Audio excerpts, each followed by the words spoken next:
사건, 사고와 사회 이슈들에 대해 살펴보는 사회기자임 정태용. 한범수입니다. 첫 번째 키워드입니다. 새벽 2시 날벼락. 새벽 2시에 무슨 일이 있었던 거죠? 일단 영상으로 한번 보시죠. 네. 서울 신도리면 아파트 단지거든요. 네. 고층에서 연기가 나고 있는 거죠. 네. 소방관들이 계단으로 올라가고 있고 분주하네요. 그래 저게 보이죠? 새벽 2시였다는 거죠? 네, 집안이 완전히 폐허가 됐습니다.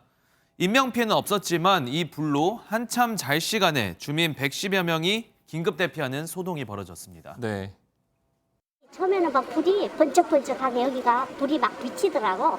그때 조금 있으니까 막 연기가 막 나. 물을 내니까 앞이 안 보이더래요. 컴컴해갖고 연기가 너무 많이 나갖고 매워서. 날이 밝고 저희 취재기자가 다시 현장을 찾아가 봤습니다. 아침이 됐지만 여전히 화재의 흔적은 곳곳에 남아 있습니다. 엘리베이터 문과 천장은 검게 그을렸고 화재가 발생한 집 현관문은 제대로 닫히지도 않고 있습니다.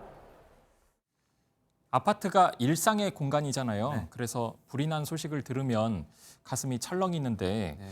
왜 불이 났다고 그러나요? 이 한 가정집의 침실 LED 전등으로부터 발화가 시작됐다고 합니다. 그래도 취약한 시간대에 다친 사람은 없어서 다행입니다. 출동에 나선 소방관 분들도 고생 많았습니다. 맞습니다. 다음 내용으로 넘어가겠습니다. 김세론 벌금 2천만 원. 배우 김세론 씨 얘기죠? 그렇죠. 지난해 5월 서울 강남 한복판에서 만취 상태로 운전하다가 이 시설물들 파손하고 도주했었죠. 하필 그중에 또 변압기를 들이받는 바람에 주변 일대가 몇 시간이나 정전을 겪기도 했잖아요. 기억납니다. 오늘 재판이었군요. 2천만 원 벌금형 내려진 건가요? 아니요, 이게 첫 재판이라서 선고가 난 건 아니고 검찰이 재판부에 요청을 한 거죠.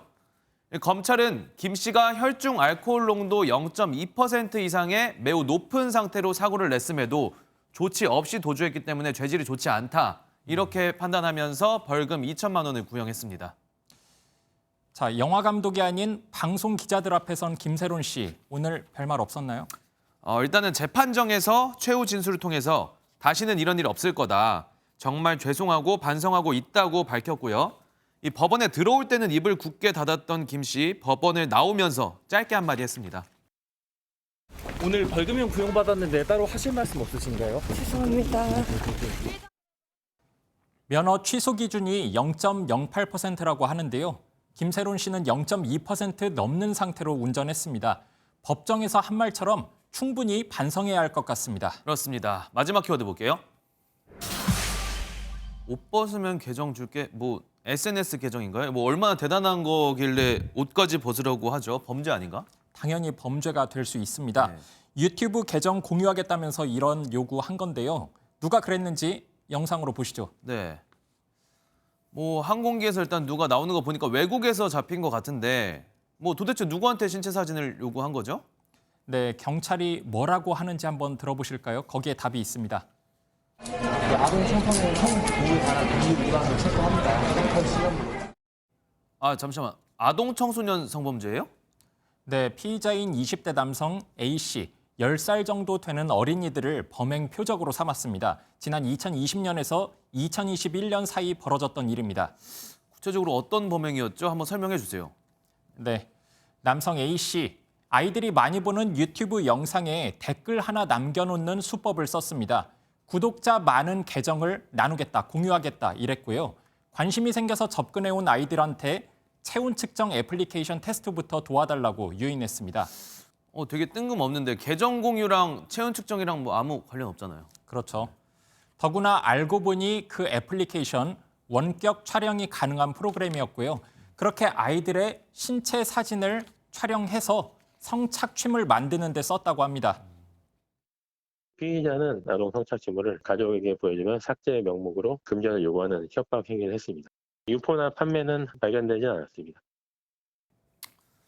기가 막히네요. 피해 아이들 어떻게 살아가겠어요? 가족들도 마찬가지일 거고요. 네, 심지어 피의자 A씨 피해 아동 부모에게 촬영본 퍼뜨리겠다면서 1억 원 넘게 요구했다고 합니다. 이와 별개로 아이들을 유인해서 부모 명의로 휴대폰 소액 결제를 하라고 시키기도 했습니다. 뒤늦게나마 일단은 잡혀서 다행이고 속은 시원한데 이런 박사방 사태 이후로 아동 성착취물 계속 문제로 떠오르고 있잖아요. 네. 참 이 수사 당국 앞으로도 적극적인 소탕에 나서주길 바라겠고요. 판사님들도 강력한 판결 내려주시길 부탁드립니다. 맞습니다. 오늘은 여기까지 하겠습니다. 사회기자 M이었습니다. 안녕하세요. 김주하입니다. 공정하고 신속한 MBN 뉴스, 유튜브를 통해서도 만나보실 수 있습니다. 특히 더 많은 뉴스와 라이브를 보고 싶으시다면 오른쪽을 눌러서 구독하시면 됩니다. 어렵지 않죠? 빠르고 정확한 뉴스로 계속 찾아뵙겠습니다. MBN 뉴스를 시청해주신 여러분 고맙습니다.